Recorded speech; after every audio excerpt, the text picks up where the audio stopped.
کا نام ہے، اور جہاں تک ہمیں سننے میں آیا کہ ایک جنگل تھا، یہاں پر کوئی آبادی نہیں تھی، لیکن ایک آل رسول کے قدم یہاں پر آئے ہیں۔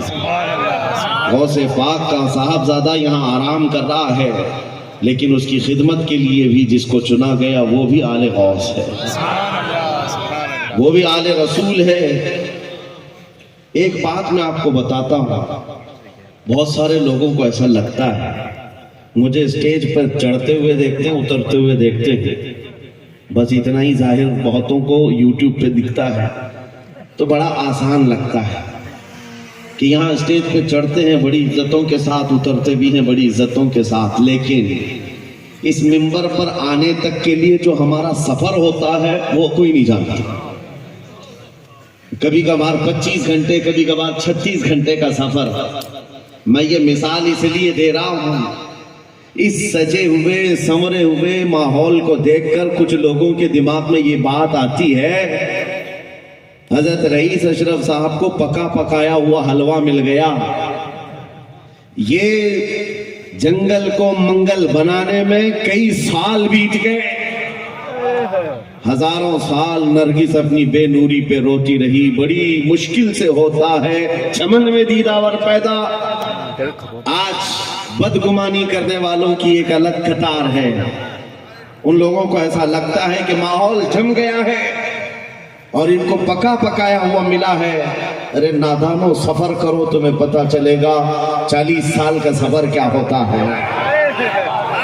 نعرے تکبیر، نعرے رسالت، عرص سرکار شاہ میرا، ہماری طاقت ہماری ہمت۔ ارے کسی قصبے سے، کسی دیہات سے کوئی ایک چھوٹے خاندان کا طالب علم آ کر کے بس گیا ہوتا تو سمجھ میں آتی بات کہ گھر بار کچھ نہیں ہے، کھانے پینے کی کمی تھی، نکل گیا تھا، لیکن یہ اس خاندان سے آیا ہوا شہزادہ ہے جہاں اکابر وقت اپنے تاج جوتیوں میں رکھنے پر فخر محسوس کرتے ہیں۔ مخدوم اشرف سمنانی کسی چھپے ہوئے شہزادے کا نام نہیں ہے، ہندوستان کی مانگ کا نام ہے۔ مانگ نہ ہو تو کوئی خوبصورتی نہیں ہے۔ محبوب سمنانی، شاہ سمنا، اس آستانے کا یہ شہزادہ سید اشرف، رئیس اشرف۔ آپ کو ایسا لگ رہا ہوگا کہ ان کی فضیلت میں بیان کرنے کے لیے کھڑا ہوں، عام طور پر میری عادت نہیں ہے، لیکن میں حقیقت بولنے کا ہمیشہ عادی ہوں۔ اس کی وجہ بھی ہے، بھی ناظم اجلاس آپ سے کہہ رہے تھے، ناظم اجلاس یہ بات کہہ رہے تھے، یہ کس طرح سے نڈر ہو کر کے یہ بات بولتے ہیں، میری بات نہیں ہے۔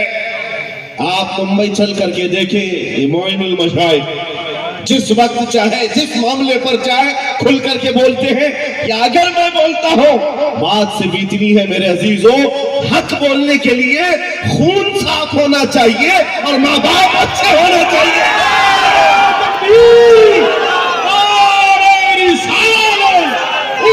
سرکار شاہ میرا، محافظ ناموس رسالت، حلال خون ہو اور ماں باپ صحیح نسب کے ہو۔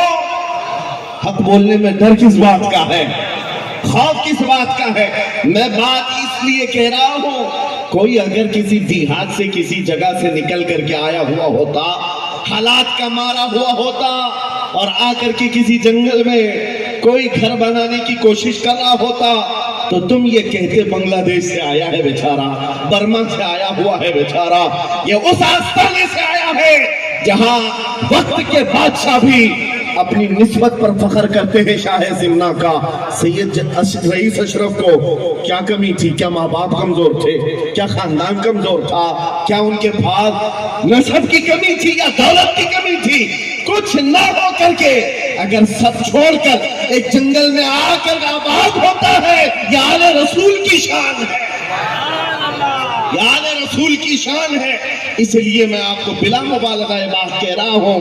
مجھے فخر ہے اس بات کے لیے کیونکہ میرے باپ نے بچپن سے ہمیں 3 چیزیں سکھائی ہے جو رسول پاک کی حدیث ہے۔ میرے آقا نے فرمایا علموا اولادکم 3 خصال حب نبیکم وحب اہل بیتہ وتلاوت القرآن۔ میرے آقا نے فرمایا اپنے بچوں کو 3 باتیں سکھا کر کے جانا۔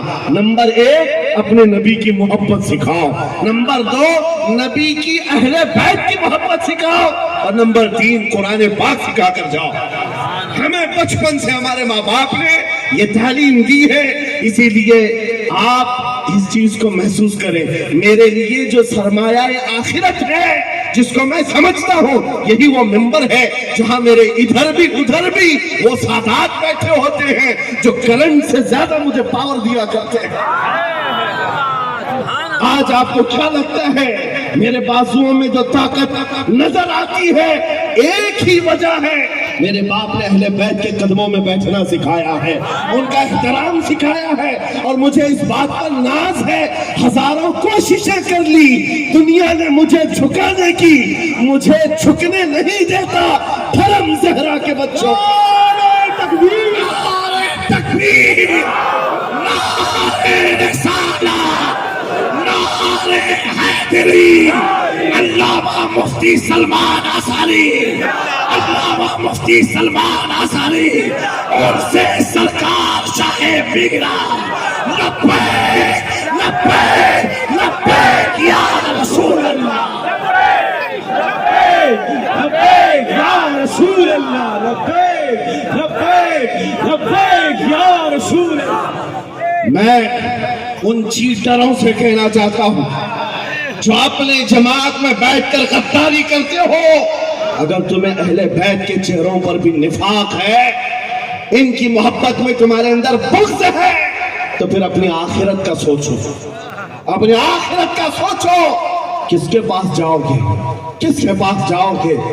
آپ کو پتا ہے عمر ابن خطاب وہ امیر المومنین جس کے رعب سے کیسر و کسرا کانپتے تھے، ہزاروں نہیں لاکھوں کا لشکر ایک نام سے تھراتا تھا، لیکن وہی وقت کا خلیفہ امیر المومنین عمر ابن خطاب جس وقت منبر پر کھڑے ہو کر مسجد نبوی میں خطاب کر رہا ہے، رسول اللہ کا بیٹا، ہم غریبوں کا غمگسار حسین اعظم تشریف لاتے ہیں، مسجد میں آ کر منبر پر دیکھا اور کہا میرے باپ کے منبر سے اتر جاؤ، اپنے باپ کے منبر پر جاؤ۔ یہ کس نے کہا؟ حضرت عمر نے نہیں کہا بچہ کہاں سے آ گیا۔ حضور کے انتقال کے بعد اہل بیت کا سلسلہ ختم ہوا، فوراً وقت کا خلیفہ اتر آتا ہے، امیر المومنین منبر سے نیچے آ گئے، گھٹنے زمین پر رکھا، گھٹنے زمین پر رکھا اور کہا شہزادے آپ نے بالکل سچ کہا، یہ منبر آپ کے باپ کا ہے، یہ آپ کے نانا کا ہے، میرے باپ کا کوئی منبر نہیں، عمر کے پاس جو کچھ ہے وہ آپ کے نانا کا ہے، جو کچھ بھی ہے وہ آپ کے نانا کا ہے، کھاتے ہیں ان کے گھرانے کا، بھونکتے ہیں ان کے گھرانے پر، یہ نہ مزاج فاروقی ہے نہ یہ مزاج صدیقی ہے۔ آپ کو میں بتاؤں پھر حضرت عمر نے کیا کہا، اگر شہزادے آپ اجازت دے دیں تو میں منبر پر چڑھوں۔ ان کے سامنے بولنے کی جسارت کس کی تھی؟ لیکن رسول اللہ کی آل ہمارے لیے سرمایہ آخرت ہے، یہ نبی پاک کی آل کی محبت ایمان کی علامت ہے۔ بیٹا عمر فاروق رضی اللہ تعالیٰ عنہ کا ہے، عام نہیں ہے، وہ بھی صحابی رسول ہے، صحابی رسول ہے۔ باہر کسی معاملے میں تکرار ہو گئی امام حسین کے ساتھ، وہ حضرت علی کے بیٹے یا حضرت عمر کے بیٹے، آپ کو ایسا لگتا ہو تو سنو، حضرت عمر تو خلافت پر تھے، حضرت علی نہیں تھے اس وقت۔ ہو سکتا ہے چھوٹی عمر میں کچھ بحث ہو گئی، بحث ہونے کے بعد یہ تکرار ہوئی تو امام حسین نے عبداللہ بن عمر حضرت عمر کے بیٹے کو صرف اتنا کہا، تم میرے سے کیا بحث کر رہے ہو، تمہارا باپ میرے نانا کا غلام ہے۔ تمہارا باپ میرے نانا کا غلام ہے. حضرت عمر کے بیٹے کو یہ بات لگی کہ کیسے مجھے یہ ٹانٹ, کیسے مجھے یہ تانا. دوڑ کر کے آئے حضرت عمر کے پاس, کہا بابا آج علی کے بیٹے حسین نے کیا کہا پتہ ہے؟ کہا کیا کہا بیٹا؟ کہا ہماری تکرار ہو رہی تھی, اس میں انہوں نے بلا کر کے مجھ سے یہ کہا کہ تو مجھ سے کس بات پر لڑتا ہے, تیرا باپ تو میرے نانا کا غلام ہے.